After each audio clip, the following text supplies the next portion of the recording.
দেখেন যে আপনারা এই মোংলা বন্দরকে সচল রাখার জন্য একমাত্র যে মোংলা নদী গোসাইখালী চ্যানেল মাঝি মামলারা কালকে সমাবেশ করে এটাকে বন্ধ ঘোষণা করেছে, যে কারণে ইপিজেড সহ বন্দরের সকল কার্যক্রম বন্ধ আছে। রিক্সা, ভ্যান, বাস চালকরা তারা স্বতঃস্ফূর্তভাবে ঘোষণা দিয়েছে, কারণ এই অধিকারটা শুধু রাজনৈতিক দলের না, এটা সর্বসাধারণ মানুষের অধিকার নষ্ট করা হয়েছে।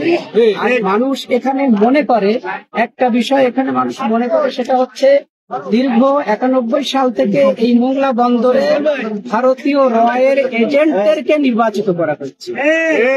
যখন 5 আগস্ট এদের স্বাধীন হলো, যখন এদেশের জাতীয়তাবাদী ইসলামী শক্তি এই অঞ্চলের নেতৃত্ব দেবে, ঠিক সেই মুহূর্তে ভারতীয় রয়ের ফাঁদে পড়ে নির্বাচন কমিশন এখানে নেতৃত্ব শূন্য করে ভারতীয় স্বার্থে এই বন্দরকে ব্যবহার করার জন্য এই সিদ্ধান্তে তারা হাত বাড়িয়েছে।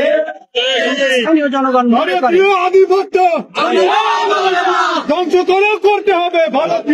আমরা মনে করি রয়ের ভূত নির্বাচন কমিশনের ঘাড়ে চেপেছে। এখন এখানে যদি স্থানীয় নেতৃত্ব সংসদ সদস্য হয়, মন্ত্রী হয়, এমপি হয়, তাহলে তাদের লুটপাটে বাধা হবে।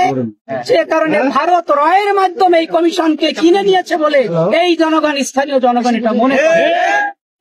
তবে আমরা মনে করি আসন বিলুপ্তির চেয়ে এটা ভারতের আধিপত্যে চলে যাচ্ছে, রয়ের কাছে চলে যাচ্ছে, এই ক্ষোভ জনগণ এখানে তারা প্রকাশ করছে। আর মোংলা বন্দর বাংলাদেশের দ্বিতীয় হার্ট। আমরা রক্ত সাপ্লাই না দিলে টোটাল দেশে রক্ত সাপ্লাই হয় না। প্রথম হার্ট হচ্ছে চট্টগ্রাম সমুদ্র বন্দর, দ্বিতীয় হার্ট হচ্ছে মোংলা সমুদ্র বন্দর।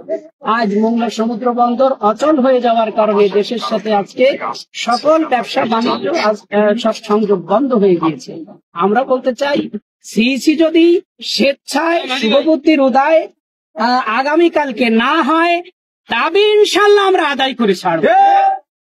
এ দাবি আদায় করতে যদি মূল্য দেওয়া লাগে, যদি 1000 কোটি টাকার বন্দরের ইভিজেড এর শিল্প ফ্যাক্টরির ক্ষতি হয়, এই সিইসি সদস্যের বিরুদ্ধে ক্ষতিপূরণ মামলা করে আমরা আসনও আদায় করব, 1000 কোটি টাকার ক্ষতিপূরণও তাকে দিতে বের করতে চাই যে তার পিছনে কারা ইন্ধন দিচ্ছে, সেটাও আমরা বের করে ছাড়বো ইনশাল্লাহ।